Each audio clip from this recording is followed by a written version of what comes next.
বাংলাদেশের রাজধানী ঢাকায় আসছেন পৃথিবীর সবচেয়ে ধনী ব্যক্তি ইলন মাস্ক। তার মাধ্যমেই হতে পারে আন্তর্জাতিক বিনিয়োগ।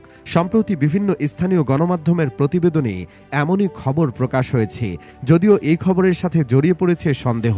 প্রশ্ন উঠেছে, ইলন কি আসলেই আসবেন, নাকি এই তথ্য আরও একটি গুজবের অংশ? স্থানীয় সংবাদ মাধ্যমের সাম্প্রতিক এক প্রতিবেদন থেকে জানা যায়, আন্তর্জাতিক বিনিয়োগ সম্মেলন আয়োজনের উদ্যোগ নিয়েছে বাংলাদেশ সরকার। এই সম্মেলনে আমন্ত্রণ জানানোর টার্গেট তালিকায় রয়েছেন বিশ্বের ধনী ব্যক্তিরা।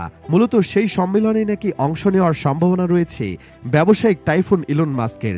শুধু তাই নয়, একই সম্মেলনে আসতে পারেন অ্যামাজনের প্রতিষ্ঠাতা জেফ বেজোসও। বলা হচ্ছে, সব ঠিক থাকলে নতুন বছর অর্থাৎ 2025 সালের এপ্রিল মাসে রাজধানী ঢাকায় অনুষ্ঠিত হতে যাচ্ছে বৈশ্বিক বিনিয়োগকারীদের জমকালো এই মিলন মেলা।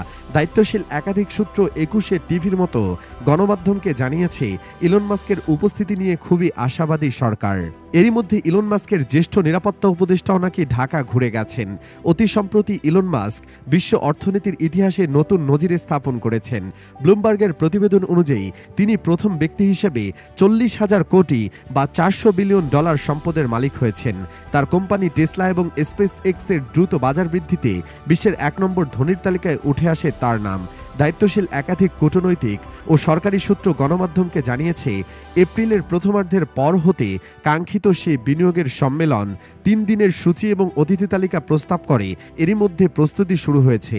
দেশে বা বিদেশের কোনো কর্মসূচি যাতে অন্তর্বর্তী সরকারের প্রধান উপদেষ্টা নোবেল বিজয়ী ডক্টর মোহাম্মদ ইউনূসের বিনিয়োগ সম্মেলনে সূচি বিঘ্নিত না করে, সে কারণে আগেভাগেই বিষয়টি তার বিবেচনায় উপস্থাপন করা হয়েছে। আন্তর্জাতিক এই সম্মেলনের আয়োজন করবে বাংলাদেশ বিনিয়োগ উন্নয়ন কর্তৃপক্ষ বিডা। তবেই এতে পুরো সরকার তথা প্রশাসন যন্ত্র যুক্ত থাকবে।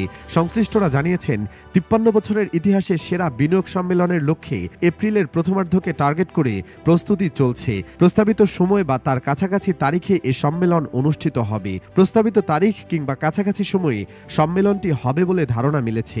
নিজস্ব সূত্রের বরাতে দৈনিক ইনকিলাব জানায়, ঢাকা সম্মেলনে আমন্ত্রণ জানানোর টার্গেটের তালিকায় রয়েছে বিশ্বের ধনী ব্যক্তিরা। অ্যামাজনের প্রতিষ্ঠাতা জেফ বেজোস, ওরাকলের প্রতিষ্ঠাতা লেরি এলিসনকেও আমন্ত্রণ জানানো হতে পারে।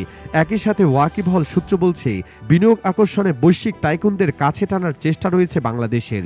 তাদের আমন্ত্রণ জানানো এবং উপস্থিতি নিশ্চিত করতে নোবেল বিজয়ী ডক্টর মোহাম্মদ ইউনূসের গুড অফিস ব্যবহারের চিন্তা রয়েছে বিডার। সব মিলিয়ে ইলন মাস্কের বাংলাদেশে আসার খবরের শতভাগ নিশ্চিত তথ্য এখনও কেউই দিতে পারেনি। তবে ধারণা করা হচ্ছে, এই সমাবেশে তিনি আমন্ত্রণ পাচ্ছেন। আর আমেরিকার নতুন প্রেসিডেন্ট ডোনাল্ড ট্রাম্পের ঘনিষ্ঠ হিসেবে ইলন মাস্ক বাংলাদেশের রিপাবলিকানদের প্রতিনিধিত্ব করতে আসতে পারেন।